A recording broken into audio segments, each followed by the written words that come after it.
So I work for Nims Fruit Crisps. We're based in Sittingbourne, and we have a range of air-dried fruit and vegetable crisps. So on the market at the moment, most of the fruit and veg crisps that you'll find on the market are fried or baked, as are air-dried. So there's literally no added ingredients whatsoever to the crisps. They are literally just fruit and veg, washed, sliced, dried and packed, and that is it. So when Nimisha, our founder, launched the company in 2011, she began perfecting a range of fruit crisps initially, began with the apple, pear, pineapple and kiwi. She also did a melon and orange range as well, which didn't take off initially, but the orange has now gone on to be used in drinks and cocktails, and it rehydrates in liquid, and it's like as a great alternative to fresh fruit in your beverages. Once she'd perfected the fruit variety, she moved on to the vegetable range, and they're really great different combinations. And then most recently we've launched the fruit and veg mixed varieties that you can see on the bottom left right corner, and the watermelon as well. So moving on from there, she also launched a kids range, which is essentially the same product but in a smaller packet and more friendly to children in terms of the packaging, so more appealing to them. So this year's seen the completion of our latest product, which has been Nims edible teas. So as it says on the box, you literally eat the tea. So you drink it, you eat it. So there's zero food waste. It rehydrates in liquid. It's literally just fruit and veg. You add hot water. The fruit and veg rehydrates after about 5-10 minutes. You drink the fruit tea and then you eat the fruit and veg. So it's zero food waste as well. And it's one of your 5 a day when you eat and drink them both together. So I've worked on this project right from day one, literally through to launch. So they're now for sale, and they are currently stocked in Kosher Kingdom, which it has 3 supermarkets in London.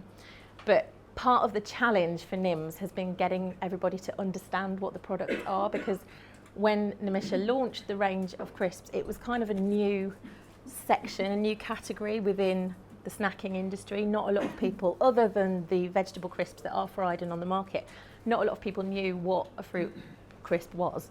And when she first did her first stall, there was a guy that came up, and she had the pineapple and kiwi, and he said, "Oh, so which one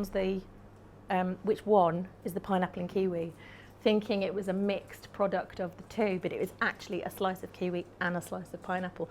So the challenge has been really getting to people to understand what this product is. So that has carried itself through to the social media and how we get that message across on the social media. So you can literally see a kiwi it's sliced and it's dried and it's packed, and that's it. So I began my social media journey when I ran my own company called Mum's Bakery 4 years ago. I set up. Funnily enough, there's a lovely lady here, Gloria, who I used to supply cakes to before I worked at Nims. I had no idea she was coming tonight, so it's really nice to see her. So I gradually built up my social media following over the period of about 4 years.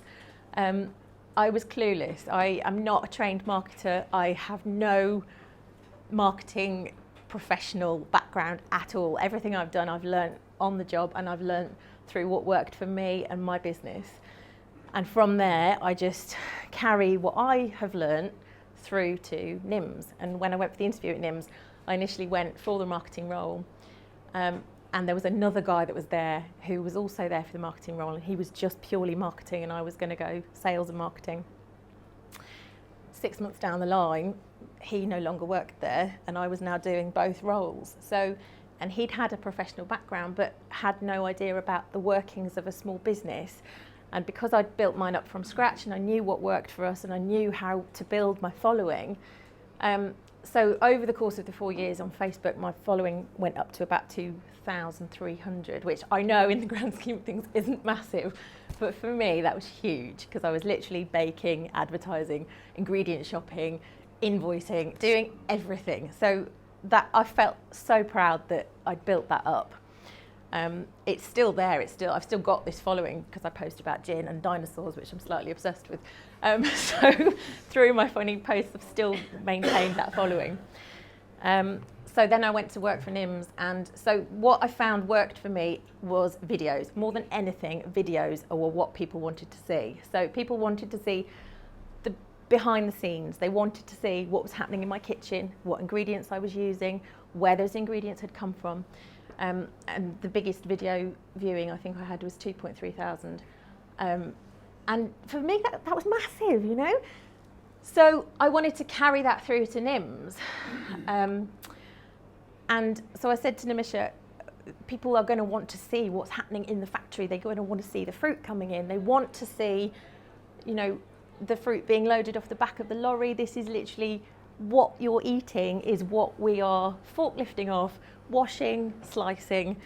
And she was like, okay, let's do it. So we've started to do these videos in the factory.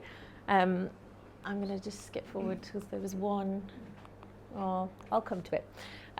So I'm kind of losing my train of thought because I had this all on paper and now I've got here and I'm just winging it. But it's working, so I'm just going to roll with it. So I'm going to jump forward a little bit to talk about the snacking industry. So we've established that video worked for me and I want to bring that to Nims. But what we've got to do is make sure that you are hitting the people that are interested in your product in the first place. So millennials at the moment are really driving the snack industry. So many people are looking now for healthier snacks and will actually drive further to buy a healthier snack. Not so great for the environment in terms of petrol use, but it shows that they want to be healthy. So they will drive further to get a healthier snack, and parents are willing to pay more for a healthy snack as well. So the demand is there, it's just reaching those people. So what we've wanted to do, because millennials particularly are so focused on where their food and drink has come from and what's in it and where it's been sourced and everything. They want to know what they're eating and what they're putting into their bodies. So we make sure that we try and get that message across. So these are just some of the social media posts that we've had. We have one guy that works with us externally to create occasional posts like this, because I'm not great with the actual imagery. I can wing it with a video and a photograph. When it comes to actually sitting down and putting the images together, that's not my bag. So we use Phil, who is based up in Manchester. We've never met him, but he just gets the brand completely. So we just wanted to get across that we literally used the skin, the pips, the core, everything goes into these crisps. So they are literally the whole apple. So you might find a stalk in a bag of crisps, and that's okay, because you don't have to eat it, but you can, if you wanted to, you can. It's all edible. So the posts that have had quite a lot of interaction for us are the ones that literally show the fruit and veg coming in, sliced, dried, packed, and that is it. We just want to get across that it's as simple as that, and there's nothing else going on in there. So again, just more about the suppliers that we use and how we ask them to not use disposable plastic containers, and that we use as much recyclable packaging as possible. Again, it's all current, and it's what your customers want to know. So if you've got a business that you can, visually show your customers what is going on behind the scenes, and show them that you care about your environment, you care about what they care about, you're more likely to generate those, at the end of the day, sales. So Twitter for us is the platform that has our biggest following, with 15,200 followers.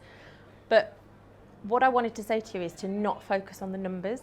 It's so easy to look at that and think, wow, that's massive.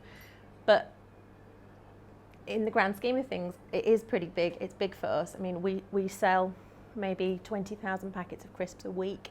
We're in Tesco, we're in the fresh fruit and veg section. And we also supply Craft Gin Club with 30,000 packets of the infusions that I was talking about, every month. So we're working with big brands, but it's so easy to look at that and think, oh, well, they're in Tesco, they're a big business. We're not, there's 10 of us. It's pretty small in the grand scheme of things. We're in the factory in Sittingbourne, and there's 4 of us upstairs in the office, and there's 6 of us downstairs in production. And we are relatively small, and it's so easy to get hung up on, I need the followers, I want the followers, I'm not getting enough followers. Don't worry about it, because what you want to achieve is a following that is organically reached and that you haven't paid to follow you. You want followers who are going to actually actively engage with your posts, share your posts, like your posts, and not just be a number on a screen. So try not to get too hung up on it, and try and build your following organically where you can. It's just important, and it just feels more real. So we get a lot of positive feedback. We also get some negative. And last week, I wasn't going to put this in, but then it was too good to not put in. So last week, it was Thursday night, and my phone pinged, and it was Nimisha. And she said, "Who is this Helen woman?" I was like, "I don't know why, what's she doing?" And within the space of about 10 minutes, we had this many messages on Facebook, and she just literally trolled the watermelon crisps, because she said they were just full of sugar, which they're not, they're natural sugars, and it's the equivalent of eating 160 grams of fresh watermelon in one packet of dried watermelon. So you get a lot of fruit, so therefore you get a lot of the natural fruit sugars. And she just went off on one. So it was really hard to not, because some of the things she was saying, bless her, poor Helen, she's not here, is she, were so ridiculous that it's so hard to not jump in and go, really? But you have to maintain that level of professionalism, and at the end of the day, it's your business, and you've got to, I mean, it's not my business, it's Nimisha's business, but you've got to maintain that air of professionalism, and also a sense of humour, I think, helps, because if you took every negative comment to heart, you know, you'd get really upset, and you'd probably throw the towel in. So we sent her a lovely message and just explained it, and then blocked her, so she couldn't send any more messages. So these are just examples of the photos that we've shared over the last couple of weeks. Now, as I said, don't get too hung up on the numbers. So for us, this is good. We've reached 218, 232. But these are just the photos. 13 interactions, 11, 22, 337. So for us, the most important thing to notice was that the one that actually featured the product in the photographs gained the most interactions. So it just shows that people just want to see what's going on. And then we shared some videos. So these are videos over the last month, 2 months maybe, and it's jumped from 200 to 400. So it's just, again, the one that had the most interactions was the one that had the product in. And that is it. It's just because people, they just love to see what it is that they're eating. And then it jumps again. This is Lettuce, our office mascot, and she really enjoys the crisps. People went mad for her. So it was great. And then this one was just, it was the first boxing of the teas to go out to an order. And Paige, who is our office PA, she was behind me crouching down. She wouldn't be in the video. But it was comical, and people liked that. So that got quite a lot of reach. And then we had an advert done professionally for the tea. And I think basically, you know how people say don't work with animals or children? In this case, do, because it really worked in terms of our reach, 2,700 on the video as well. I know the video was longer, so it's a lot more time to notice how long people stay on there and watch it for.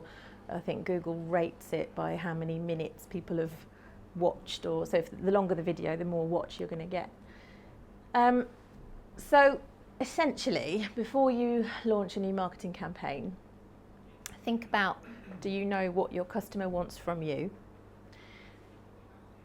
What do you want your customer to know about your business? The more you can show them about the inner workings of the business, and that what they're buying into is essentially helping a business grow, helping you, you know, they want to see the face of that business. So yeah, so show them where the product and service comes from, and show them who is at the heart of the business. And don't worry about the numbers, and have fun with it. And that's it. So I hope you've learned something. I hope I've helped, because as I say, I'm not trained, so I wing it, essentially. But I know what works for me, and then I know what in turn works for NIMS. So thanks, guys.